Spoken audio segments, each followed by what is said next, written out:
Hello guys, बहुत बहुत स्वागत है आपका मेरे इस यूट्यूब चैनल गाइस और स्टडी में। मेरा नाम है गाइस सौरभ कुमार और आज जो है गाइस मैं आपके लिए दोबारा से क्लास 12 का गाइस हिस्ट्री का चैप्टर लेकर आ चुका हूँ। चैप्टर नंबर गाइस आपका फर्स्ट है। आप देख सकते हैं ईंटें, मन के तथा अस्थियां, और इस चैप्टर का केवल नाम ही चेंज हुआ है। मैंने जैसे कि आपको बताया था हड़प्पा सभ्यता, हड़प्पन सिविलाइजेशन इसका नाम हो चुका है। और इस चैप्टर का गाइस ये आपको बता दूं पार्ट 3 है। इससे पहले गाइस मैं इस पे 2 पार्ट ऑलरेडी अपलोड कर चुका हूं। अगर आपने नहीं देखा है डिस्क्रिप्शन बॉक्स में आई बटन में लिंक मिल जाएगा, पहले आप वो देखिए, देन आप ये देखिएगा, क्योंकि ये मोस्ट इंपॉर्टेंट वीडियो होने वाली है आपके लिए इस चैप्टर्स की। क्योंकि इस चैप्टर से गाइस जो मोस्ट इंपॉर्टेंट क्वेश्चन पूछे जाते हैं, जैसे उसकी लिपि और उस सभ्यता का पतन किस तरीके से हुआ, उन दोनों ही प्रश्नों का जवाब हम इस पार्ट के अंदर जानने का प्रयास करेंगे। तो प्लीज आप इस वीडियो को एंड तक देखिएगा, ताकि जो इस चैप्टर से गए 2-2 4-4 मार्क्स के 2 क्वेश्चन पूछे जाते हैं, वो आप एक भी मार्क्स उसमें ना कटवाएं और अच्छे से आप उसमें पूरे मार्क्स लेकर आ जाएं। तो एक बार गाइस हम सबसे पहले मुख्य बिंदु की तरफ चले थे, कैसे हमने इस चैप्टर की स्टार्टिंग करी थी, कौन से मुख्य टॉपिक बचे हुए हैं जो हम इसमें डील करेंगे। और तो जैसे गाइस मैंने आपको बताया था कि हम जो इस चैप्टर में हड़प्पा सभ्यता क्या है उसके बारे में देखेंगे, जो हम पढ़ चुके हैं। ठीक है, भारत की सबसे प्राचीन सभ्यताओं में से एक मानी जाती है, जिसका कालखंड 2600 ईसा पूर्व से लेकर कितना माना जाता है, 1900 ईसा पूर्व माना जाता है। सारी चीजें हम पढ़ चुके हैं। और हड़प्पावासी किस तरीके से निर्वाह करते थे ये भी पढ़ चुके हैं। सेकंड पार्ट में हमने पढ़ा था मोहनजोदड़ो दुर्ग के बारे में, यानी कि उसकी नगरीय जो नगर प्रणाली व्यवस्था थी, ठीक है, नगर नियोजन पद्धति, उसके बारे में देखा था। और इसी के साथ साथ गाइस हमने सामाजिक और आर्थिक भिन्नता को किस तरीके से पता लगाया जाता है, थोड़ी सी आर्थिक व्यवस्था हमने देखी थी कि किस तरीके से जो होता है गाइस वहाँ पे मन के बनाए जाते हैं। और मैंने आपको बताया था गाइस सेकंड पार्ट में ही कि हम जो है थोड़ी सी आर्थिक व्यवस्था और अपनी थर्ड पार्ट में हम देखने वाले हैं, जैसे कि इस टाइम पीरियड में हड़प्पावासी किस किस चीजों का व्यापार करते थे, कहाँ से करते थे, ये चीजें जो है बची हुई है हम अब थर्ड पार्ट में देखेंगे। और ये गाइस हम 3 टॉपिक जो है इस थर्ड पार्ट में डील करने वाले। मोस्ट इंपोर्टेंट हड़प्पा लिपि है और मोस्ट इंपोर्टेंट आपका हड़प्पा सभ्यता का अंत किस तरीके से हुआ ये हम देखेंगे। और साथ ही साथ थोड़ा सा हम देखेंगे यहाँ पे कि हड़प्पावासियों का धार्मिक जीवन कैसा था। तो एक एक करके गाइस टाइम ना वेस्ट करते हुए अपना ये पार्ट शुरू कर लेते हैं। तो गाइस यहाँ पे आप सबसे पहले अपना टॉपिक देख रहे होंगे, एनसीईआरटी में जो आपको लिखा हुआ मिलता है कि माल प्राप्त करने संबंधी नीतियां। तो यहाँ पे गाइस हम यही देखेंगे कि हड़प्पावासी जो थे गाइस कैसे तथा कहां से शिल्प उत्पादन कार्य के लिए जो था कच्चा माल प्राप्त करते थे। शिल्प उत्पादन का मतलब मैंने आपको बताया था कि जब भी हम कोई धातु का, ठीक है, मनके बनाने का, बाट बनाने का, मोहरे बनाने का काम करते हैं, उसे क्या बोलते हैं गाइस, हम शिल्प उत्पादन बोलते हैं। ठीक है, तो गाइस बहुत सारी चीजें ऐसी होती थी जो हड़प्पा सभ्यता के लोगों को आसपास से मिल जाती थी, जिसके लिए वो जो था कहीं दूर नहीं जाया करते थे। जैसे मिट्टी हो गया, पत्थर हो गया, लकड़ी हो गया, जैसे मैंने आपको बताया था ना, मनके बनाने के लिए पत्थर, मिट्टी, तांबा, ये सारी चीजें यूज की जाती थी। तो कुछ चीजें ऐसी थी गाइस जो हड़प्पा सभ्यता के आसपास के क्षेत्र से मिल जाती थी, वो वहीं से ही जुटा लेते थे, जैसे मिट्टी, पत्थर और लकड़ी। लेकिन कुछ चीजें गाइस ऐसी हुआ करती थी, जैसे आप देख सकते हो लिखी हुई है, उनके लिए जो था गाइस उन्हें दूर दराज के क्षेत्रों में जाना पड़ता था और वहां पे गाइस वो बस्तियां स्थापित करते थे और बस्तियां स्थापित करके लोगों से संपर्क बना के उन चीजों को वहां से प्राप्त करके लाते थे। इस बात की गाइस बहुत सारे चीजें पुष्टि भी करते हैं। और ये जो चीजें गाइस वहां से लाते थे, इन चीजों के प्रमाण भी जहां जहां ये गए थे वहां वहां क्षेत्रों में हमें मिलते हैं। ठीक है, तो कुछ चीजें गाइस ऐसी कौन सी थी जहां जिसके लिए जो था गाइस दूर दराज में बस्तियां स्थापित करते थे। जैसे शंख जो होता था गाइस नागेश्वर और बालाकोट से लाया जाता था। आप अपने मैप में इसको अच्छे से देख सकते हो बुक के, ठीक है, बालाकोट नागेश्वर कहाँ पे है। कार्निलियन जो होता था गाइस आपका गुजरात से मंगवाया जाता था। सेलखड़ी जो पत्थर होता था दक्षिण के राजस्थान और उत्तरी गुजरात से मंगाया जाता था। तांबा जो होता था राजस्थान के खेतड़ी अचल क्षेत्र से मंगवाया जाता था। ठीक है, तो कुछ चीजें ऐसी थी जो उनको आसानी से मिल जाती थी, जिसके लिए वो दूर नहीं जाते थे, जबकि कुछ चीजें ऐसी थी जिनके लिए उन्हें दूर जाना पड़ता था और वहां पे जाके वो बस्तियां स्थापित करते थे, फिर वहां से जो था वो अपनी चीजें लेकर आते थे। अब इस बात के बारे में जो है गाइस हमें कहां से प्रमाण मिलते हैं, तो बैलगाड़ी होते हैं गाइस। बैलगाड़ी के मिट्टी से बने हुए खिलौने के प्रतिरूप मिले हैं। ठीक है, जैसे मिट्टी के खिलौने बने हुए उनमें बैलगाड़ियां बनाई गई है खिलौनों के अंदर, जो इस बात की कहीं ना कहीं संकेत देते हैं हमें कि हड़प्पावासी जो था बैलगाड़ियों के द्वारा इन दूर दराज के क्षेत्रों में जाकर अपने इन चीजों को प्राप्त करके लाते थे। समझ गए जी, बिल्कुल अच्छे से समझ गए हम ये। ठीक है, तो यहाँ से गाइस मैंने एक प्रश्न लिखा हुआ है, ये आप देख लीजिए। ये डायरेक्टली हमारे इतिहासकारों ने हमसे पूछ लिया भाई कि आप ये कैसे सिद्ध कर पाओगे, क्या हड़प्पा वासियों के पश्चिम एशिया के साथ कोई व्यापारिक संबंध थे। यानी कि हड़प्पा वासी जो था भारत के इतने हिस्से में फैली हुई थी, ठीक है, अफगानिस्तान का कुछ हिस्सा, लेकिन क्या इस तरफ का पश्चिम एशिया का जो भाग था यहाँ पे, यहाँ के देशों से भी ये लोग व्यापार करते थे या नहीं करते थे। अगर करते थे तो भाई ये बता के दिखाओ आप किस तरीके से करते थे। तो हमने बोला भाई बता के दिखा देंगे, इस चीज के हमें प्रमाण मिले हैं, तो हम कैसे सिद्ध कर सकते हैं वो देख लीजिए। और ये जो गाइस मैंने क्वेश्चन इसलिए भी लिखा है ना, क्योंकि मेरे टाइम में गाइस ये बोर्ड के एग्जाम में डिट्टो क्वेश्चन आया हुआ था और मैंने इसको अटेम्प्ट किया था। इसलिए गाइस क्योंकि आप 12th क्लास में हो तो वो कहीं से भी क्वेश्चन बना के पूछ लेते हैं। तो प्लीज आप अपनी बुक को एक एक अच्छी चीजों से उस पर पकड़ बनाया करो, रटना नहीं है, चीजों को समझ लेना है, ठीक है। जहां से इंपॉर्टेंट बताता हूँ प्लीज आप उस चीज को ध्यान में रखा करें और साथ ही साथ एक चैप्टर पे अच्छी सी पकड़ बनाया करो। तो ये कैसे हम सिद्ध कर पाएंगे गाइस कि पश्चिम एशिया के साथ व्यापारिक संबंध थे? तो हाँ, हड़प्पा वासियों के पश्चिम एशिया के साथ कैसे व्यापारिक संबंध थे। व्यापार जो होता था इस टाइम पीरियड में मुक्त नदी मार्ग द्वारा होता था जी। किस तरीके से होता था? नदियों के द्वारा होता था। अब ये कैसे सिद्ध कर पाएंगे नदियों के द्वारा होता था? जैसे तांबा जो था गाइस अरब प्रायद्वीप के पश्चिमी छोर पर स्थित ओमान, अब आप अपनी बुक निकालिए तो आप देख सकते हो वहां पे मैप में ओमान भी दिखा रखा होगा, ठीक है। ये पश्चिम छोर पर जो स्थित था ओमान, एक जगह है पश्चिम एशिया में देश, ठीक है, जगह है, तो वहां क्षेत्र है, वहां से गाइस मंगाया जाता था क्या? तांबा मंगाया जाता था। और हड़प्पाई व ओमान दोनों के तांबे में गाइस निक्कल एक धातु है, ठीक है, अंश पाए गए हैं जो इस बात की पुष्टि करते हैं कि भाई ओमान का और पश्चिम जो हड़प्पा सभ्यता के लोग थे इनका क्या होता था? आपस में व्यापार होता था। तांबा ये जो लोग था एक दूसरे से लेकर जाते थे, ठीक है। और ओमान से गाइस एक स्थान से हड़प्पाई मर्तबान भी मिला है, तो आप ये देख सकते हैं ये एक हड़प्पाई मर्तबान है, ठीक है, जो कहां से मिला है गाइस? ये ओमान से मिला है। तो सिंपल सी बात है भाई, अगर हड़प्पा सभ्यता की चीज है तो ओमान में कैसे पहुंची? इसका मतलब क्या है कि हड़प्पावासी यहाँ पे जाते थे, व्यापार करते थे चीजों को ले देकर, ठीक है। तो इस बात से हम गाइस ये कह सकते हैं कि हड़प्पावासी जो था पश्चिम एशिया के साथ व्यापार करते थे।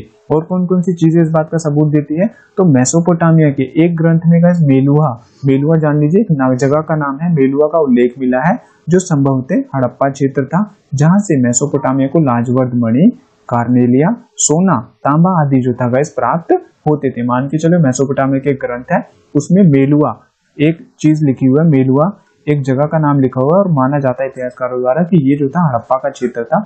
यहाँ से क्या करते थे? मेसोपोटामिया के जो लोग थे यहाँ से लाजवर्द मणि, कार्नेलिया, सोना, तांबे जो था प्राप्त करने आते थे और यहाँ से जो था उन्हें ये सारी चीजें प्राप्त होती थी। और इससे भी हम ये सिद्ध कर सकते हैं कि हड़प्पावासियों का पश्चिम एशिया के साथ व्यापारिक संबंध थे।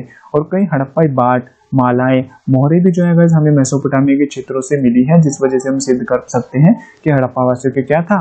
पश्चिम एशिया से व्यापारिक संबंध थे, अर्थात ये जो था उनसे व्यापार करते थे। और हड़प्पा की गाइस मोहरों पर नाविकों और जहाजों के जो चित्र बनाए गए ना वो व्यापारों की पुष्टि करते हैं। अब सिंपल सी बात है भाई, नाविकों के, ठीक है, जो नाव को चलाते हैं और नाव के चित्र जो बने मिले हैं, तो उससे क्या अनुमान लगा सकते हैं? हम उससे ये अनुमान लगा सकते हैं कि भाई ने जो था नाव चलाना आता था और समुद्र में नाव में बैठ के जो था एक जगह से दूसरी जगह समुद्र मार्ग के द्वारा जाते थे तो कहीं ना कहीं व्यापार करते थे, क्योंकि बहुत सारी चीजें इनकी दूसरे देशों के क्षेत्रों में भी मिली है। तो इन सारे चीजों के आधार पर हम ये सिद्ध कर पाते हैं कि हड़प्पावासियों को जो था पश्चिम एशिया के देशों से व्यापारिक संबंध था। तो इस तरीके से गाइस आपको मैंने आंसर लिखकर दिखाया हुआ, आई बिलीव आप यहाँ से अच्छे से समझ गए होंगे। और जो क्वेश्चन पूछा गया था इसकी आप पुष्टि किस तरीके से कर सकते हैं तो वो भी मैंने आपको बता दिया। अब देख लेते हैं गाइस हम अपना मोहरे और लिपि के बारे में। तो मोहरे क्या थी ये हम देख लेते हैं। ये गाइस आप एक मोहर का चित्र देख सकते हैं, इसके अंदर ये रहा, ये एक मोहर का चित्र और ये जो है ना ये गाइस आपकी गीली मिट्टी है, ठीक है, इसके बारे में बताऊंगा। तो देख लीजिए मोहरे कहाँ पर यूज करते थे ये हड़प्पावासी।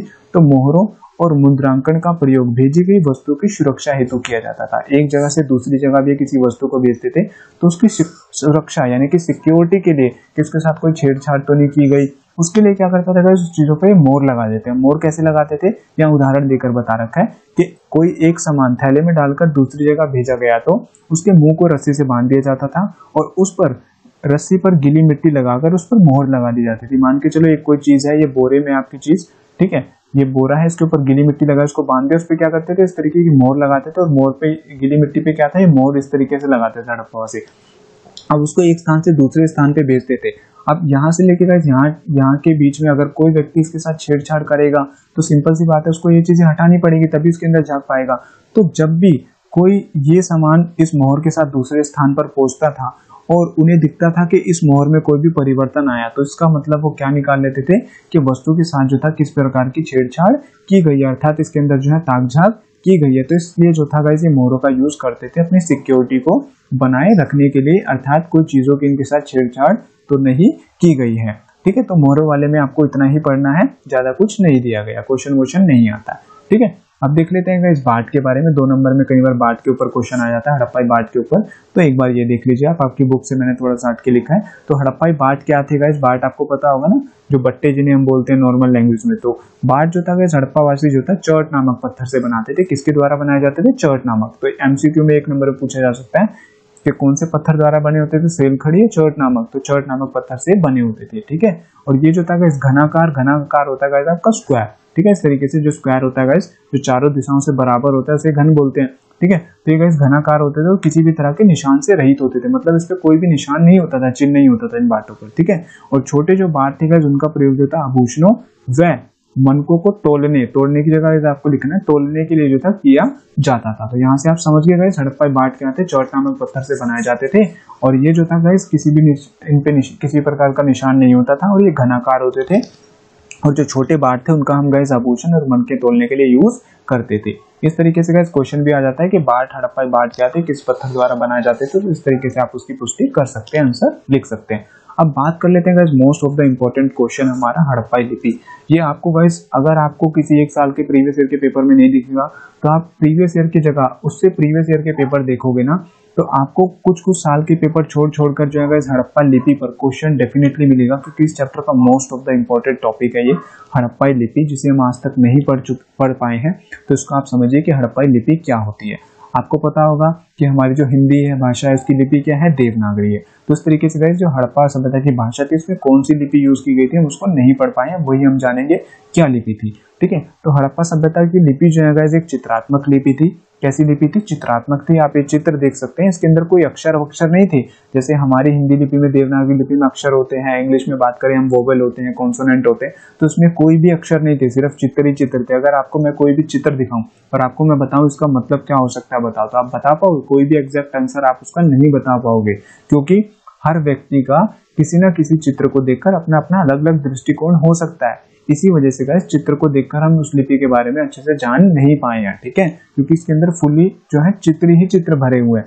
तो ये जो लिपि थी गाइस वर्णमालीय नहीं थी। वर्णमालीय का मतलब है कि इसमें ना तो कोई स्वर थे और ना ही इसके अंदर कोई जो था व्यंजन थे। ठीक है, वर्णमाला तो आपने पढ़ी होगी ना, तो इसके अंदर ना तो कोई स्वर थे ना ही व्यंजन थे। क्या था, सिर्फ चित्र ही चित्रों से भरी हुई थी जो किसी विशेष स्वर या व्यंजन को व्यक्त नहीं करते थे।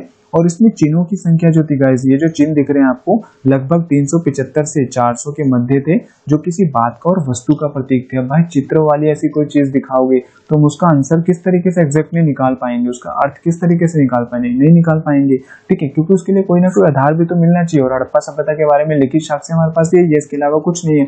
बाकी पुरातात्विक चीजें मिली है, तो कहीं ना कहीं इस कारण भी जो हम इस लिपि को नहीं पढ़ पाए हैं। और इस लिपि की और विशेषता क्या थी देख लेते हैं। तो हड़प्पा लिपि जो थी दाएं से बाईं ओर लिखी जाती थी, यानी कि हम हिंदी कैसे लिखते हैं, यहाँ से यहाँ लिखते हैं, राइट। जैसे मैंने स्वर लिखा, फिर का, फिर में, इस तरीके से हम लिखते हैं। जबकि ये जो था गाइस इस तरीके से लिखी जाती थी, जैसे स्वर, ठीक है, फिर का, इस तरीके से जो था गाइस ये लिपि लिखी जाती थी, यानी कि जो था एक दाएं से बाएं लिखी जाती थी। तो एक नंबर में आपसे पूछ सकता है कि हड़प्पा लिपि दाएं से बाएं लिखी जाती थी, बाएं से दाएं लिखी जाती थी। तो दाएं से बाएं लिखी जाती थी, यानी कि लेफ्ट से राइट की तरफ आते थे। और इस लिपि को पढ़ना भी गाइस कठिन था तथा आज तक इसे पढ़ा नहीं जा सका, इसलिए इस लिपि को हम गाइस क्या बोलते हैं, एक रहस्यमय लिपि बोलते हैं। तो रहस्यमय लिपि क्यों बोलते हैं, इस तरीके से भी क्वेश्चन घुमा के पूछ सकता है आपसे। तो क्यों बोलते हैं, क्योंकि ये जो है गाइस एक फुल ऑफ चित्रात्मक लिपि थी, जिसके अंदर चित्र ही चित्र थे और इसमें चिन्हों की संख्या भी इतनी ज्यादा थी जो किसी बात और वस्तु का प्रतीक थे। और इस वजह से गाइस इसे पढ़ना कठिन था, इस वजह से हम इसे नहीं पढ़ पाए, इसलिए हम इसे क्या बोलते हैं, रहस्यमय लिपि बोलते हैं। तो ये है गाइस आपका हड़प्पाई लिपि। आई बिलीव यहाँ से आपको अच्छे से समझ में आ गया होगा कि हड़प्पाई लिपि क्या है और यहाँ से किस तरीके से क्वेश्चन आता है।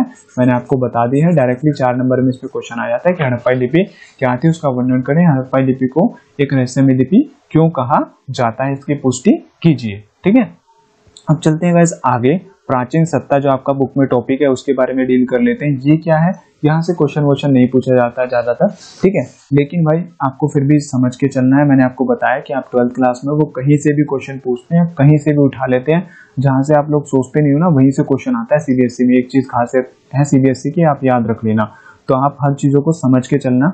ठीक है, तो प्राचीन सत्ता में गाइस क्या बताया गया, तो इसमें मुख्यतः यही बताने की कोशिश की गई है कि हड़प्पा सभ्यता में कोई राजा था या नहीं था। तो आपको इसमें सिर्फ इसी प्रश्न का आंसर ढूंढना है कि हड़प्पा सभ्यता में कोई राजा था या नहीं था।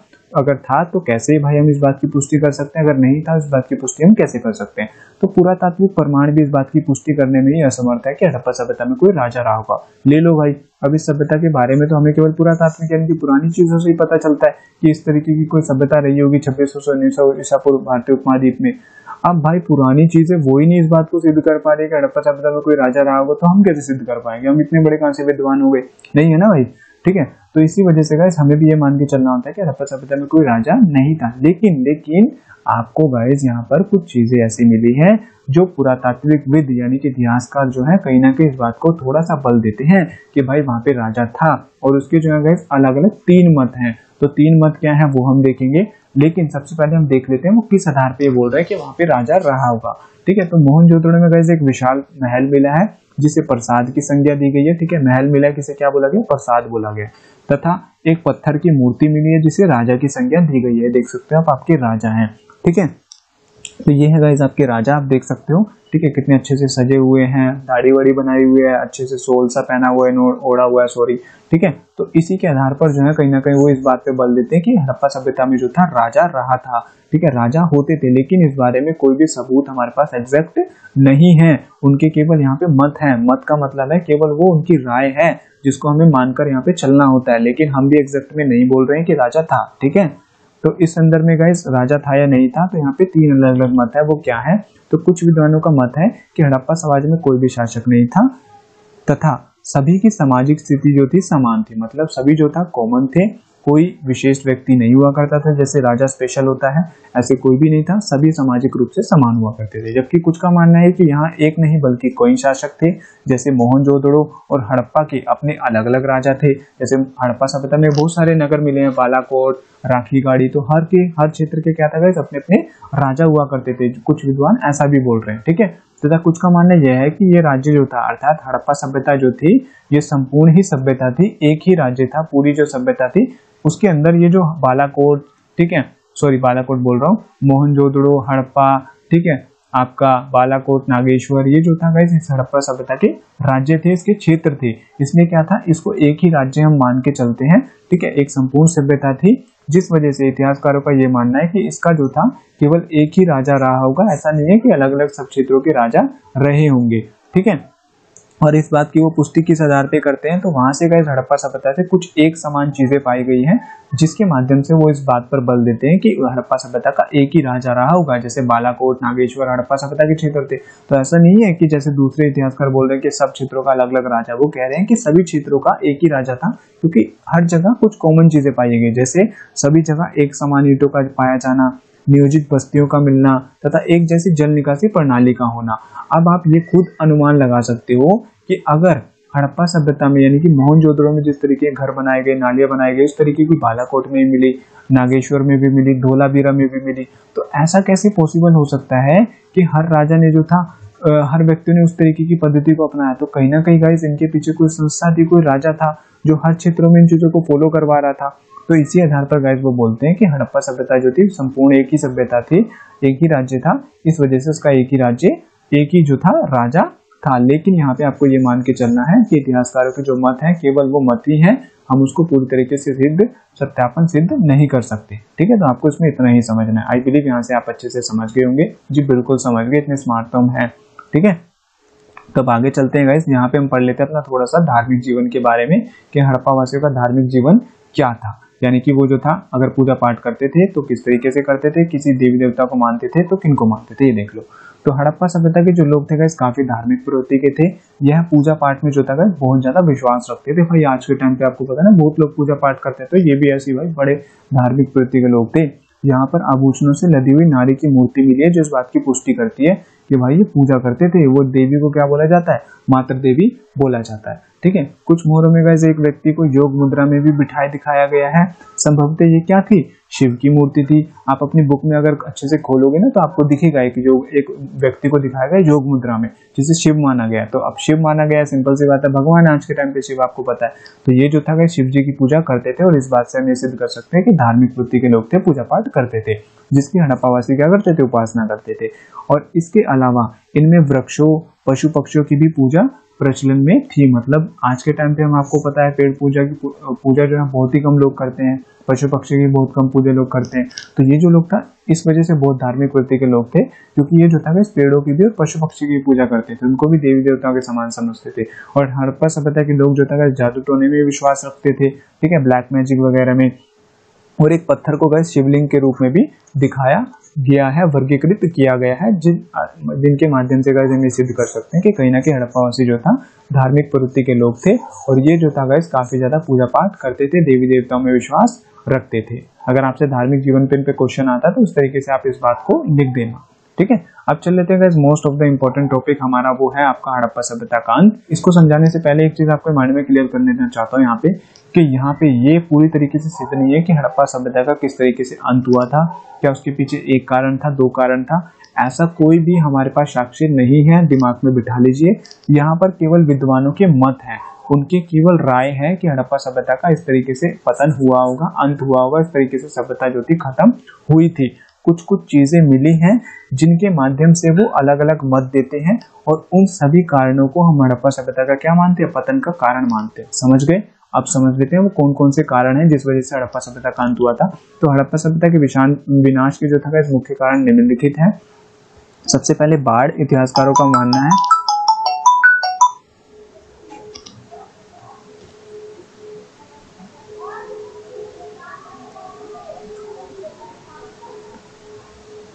सबसे पहले आएगा